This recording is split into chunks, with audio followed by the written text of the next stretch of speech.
Olá, gente, tudo bem? Então, teremos agora nossa primeira aula da disciplina de micologia clínica. E nesta aula, nós iremos conhecer melhor o reino fungi, quais são as utilidades dos fungos, quando eles se apresentam enquanto patógenos, como eles se apresentam de maneira geral, como é que se organiza a estrutura da célula, como é que se organizam as células formando estruturas fúngicas. Então, tudo isso a gente vai ver nessa aula. E a gente começa definindo o conceito de micologia. Então, o que é micologia? Micologia, simplesmente, como a gente vai ver no próximo slide, no seu conceito mais simples e generalista, a gente pode definir como estudo dos fungos. Então, a micologia, ela tem alguns ramos.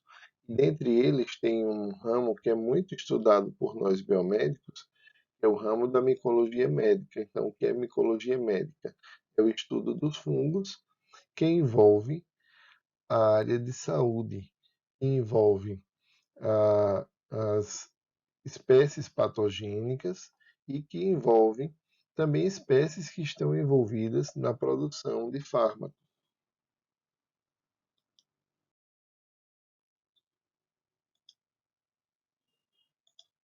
Então, voltando, o conceito básico é estudo dos fungos. E a gente pode encontrar diversas formas desses fungos. Aqui nessa disciplina, a gente não vai se preocupar com a classificação taxonômica, mas sim com as espécies que estão associadas às doenças que nós vamos estudar.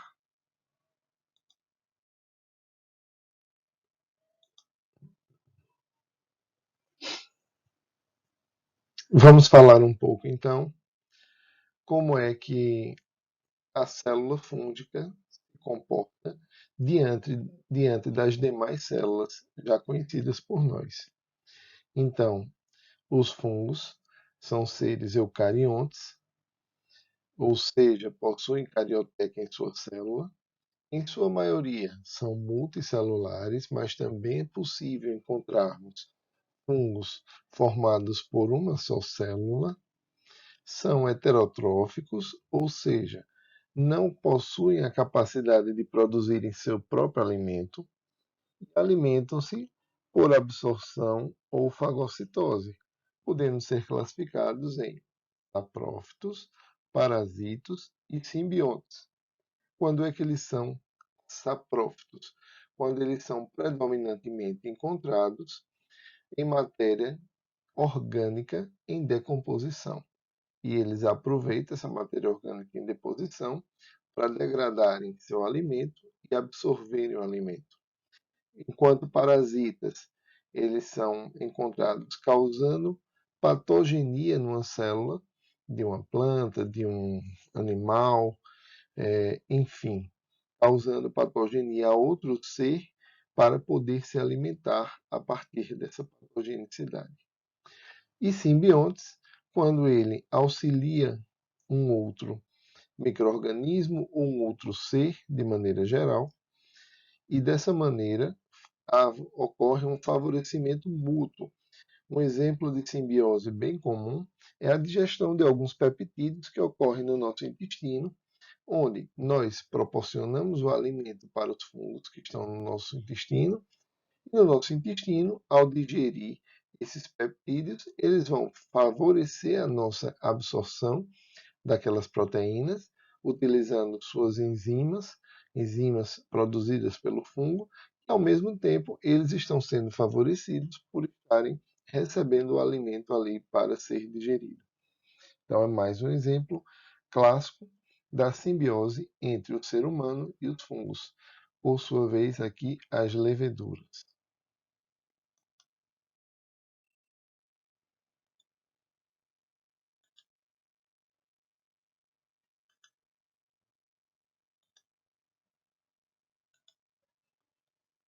A célula fúngica, é composta de parede celular.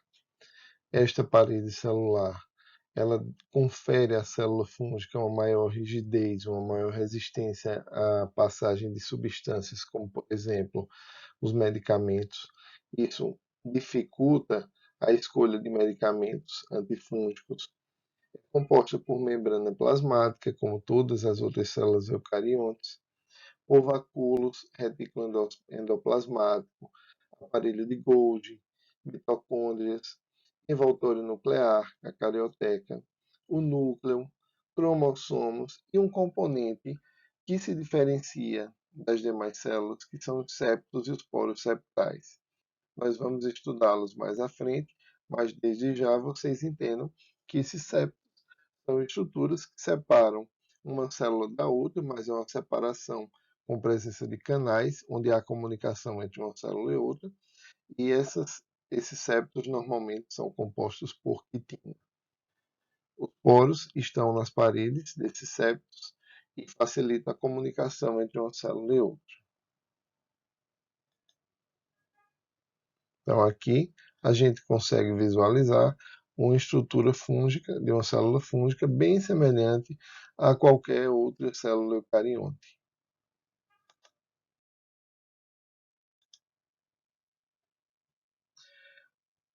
Os fungos se dividem em dois grandes grupos: os filamentosos e as leveduras. Os fungos filamentosos, eles têm esse aspecto aqui, desta figura, onde eu tenho aqui septos, hifas artrosporadas. Essas hifas, elas se fragmentam e cada elemento desse é composto por uma célula. E abaixo dessa figura, vocês observam uma fatia de pão que está contaminada por bolores. São fungos que têm um aspecto de veludo, que normalmente a gente encontra nesses alimentos.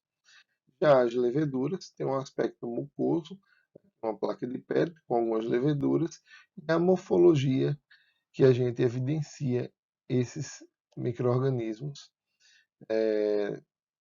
com um aspecto globoso e um brotamento na célula-mãe, que a gente também vai estudar mais detalhadamente à frente.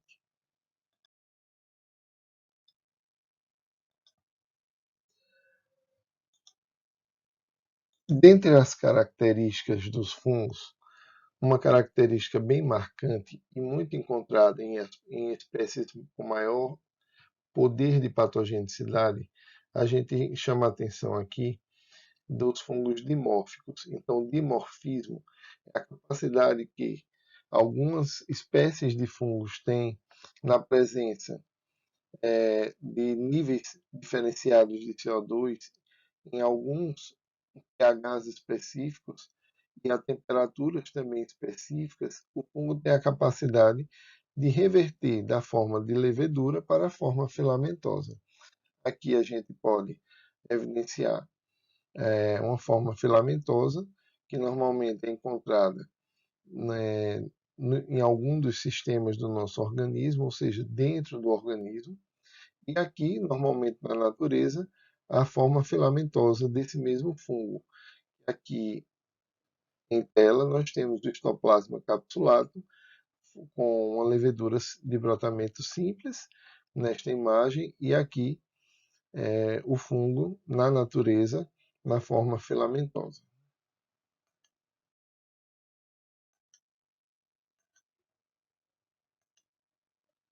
Vamos entender então como é que as células fúngicas se organizam. As células fúngicas se organizam, gente, pela reunião de algumas células sendo dispostas de maneira longitudinal, e essa disposição de células forma uma estrutura denominada hifa. Então, hifa é o conjunto de algumas células tubulares dos fungos filamentosos.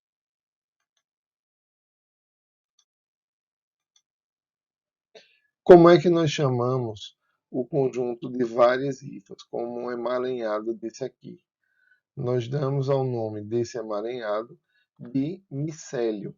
Então, micélio é o conjunto de várias hifas, que por sua vez é o conjunto de várias células.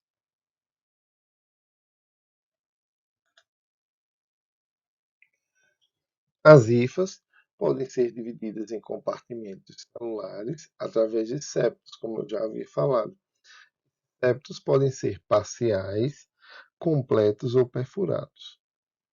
Então, os septos dividem as células e essas células precisam se comunicar, por isso, eles possuem septos.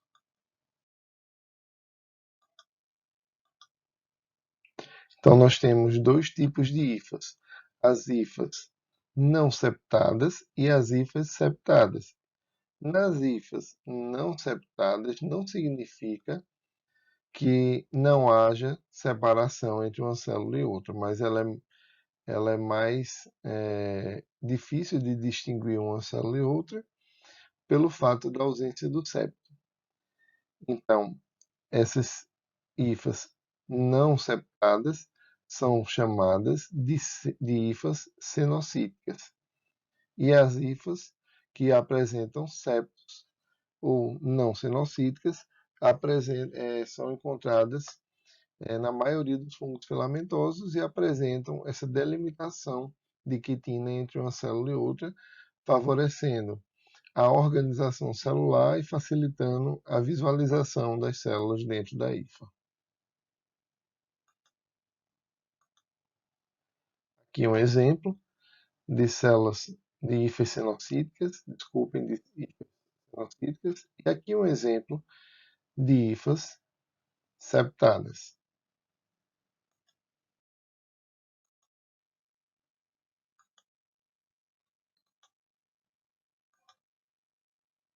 Já falamos das hifas, agora vamos falar das pseudo-hifas. As pseudo-hifas são formadas por leveduras, no mesmo raciocínio das hifas, onde eu tenho algumas células em sequência formando uma pseudo-hifa. Isso ocorre pelo brotamento. Aqui eu tenho uma célula globosa.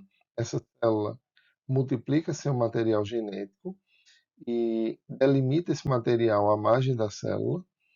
Esse material é depositado aqui numa estrutura que sai da célula-mãe, chamada de broto, e a partir daqui vai gerar uma célula idêntica a essa em tamanho e forma, dando continuidade a essa estrutura.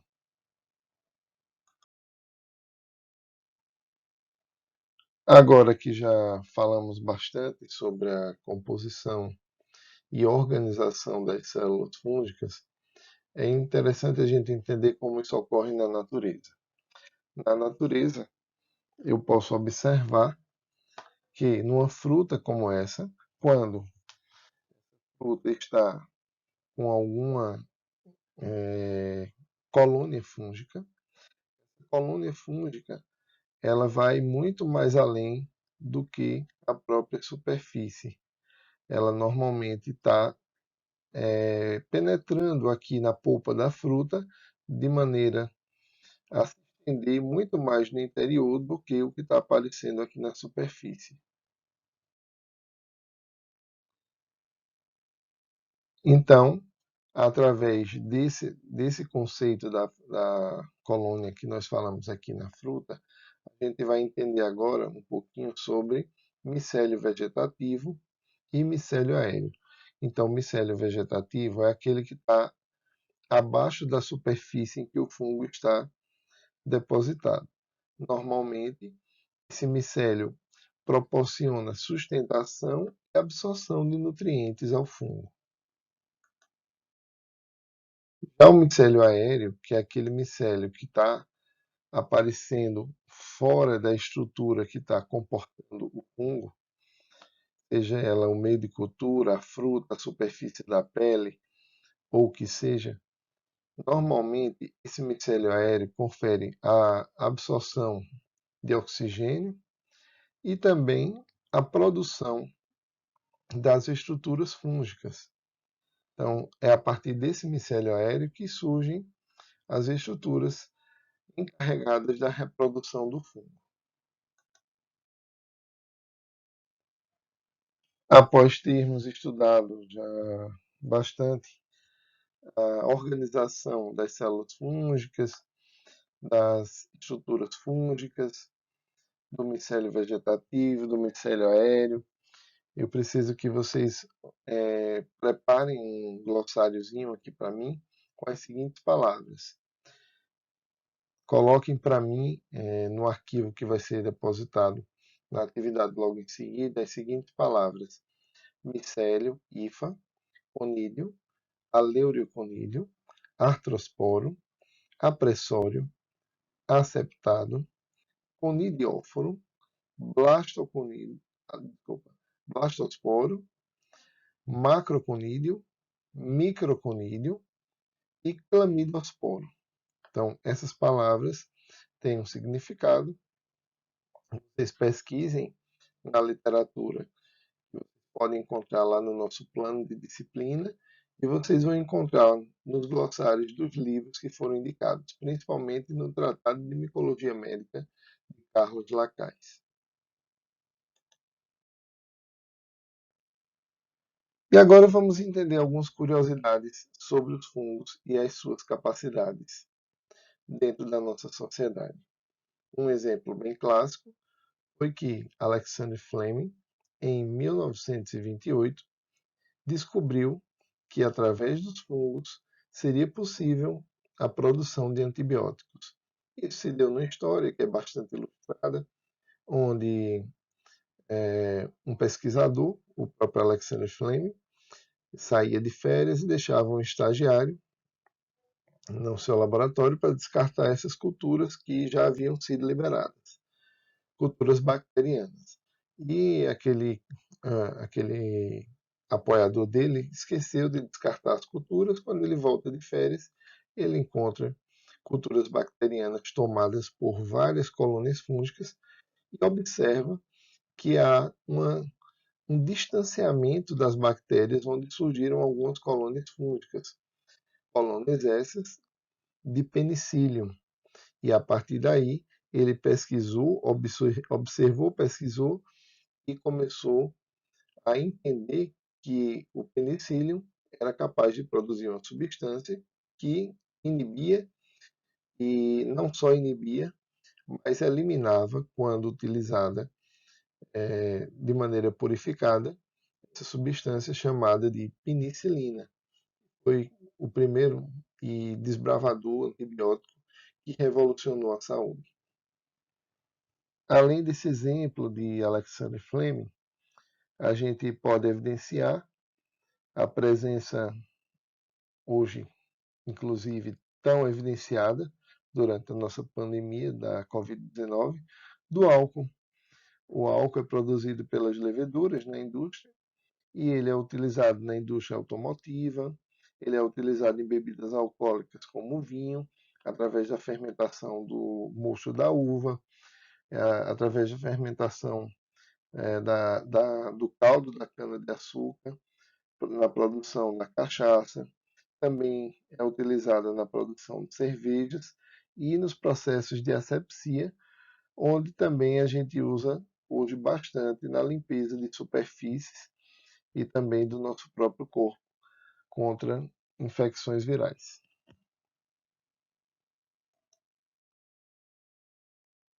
Outra curiosidade é a utilização de várias espécies fúngicas na alimentação. A gente utiliza bastante espécies como champignon, chapéque, shiitake, shimei, shimeji. Então, várias espécies são utilizadas na produção de alimentos com um teor de proteína considerável, baixo teor de carboidratos e bastante saborosos, diga-se de passagem. Outro exemplo clássico do uso benéfico dos fungos é através da produção de substâncias no controle biológico de pragas. como é que isso ocorre? O exemplo clássico que a gente pode utilizar é no combate da cigarrinha, da cana-de-açúcar, onde a gente tem o uso de espécies que vão controlar a praga da cigarrinha, que é um inseto capaz de sugar a seiva da planta e reduzir drasticamente a produção da indústria canavieira.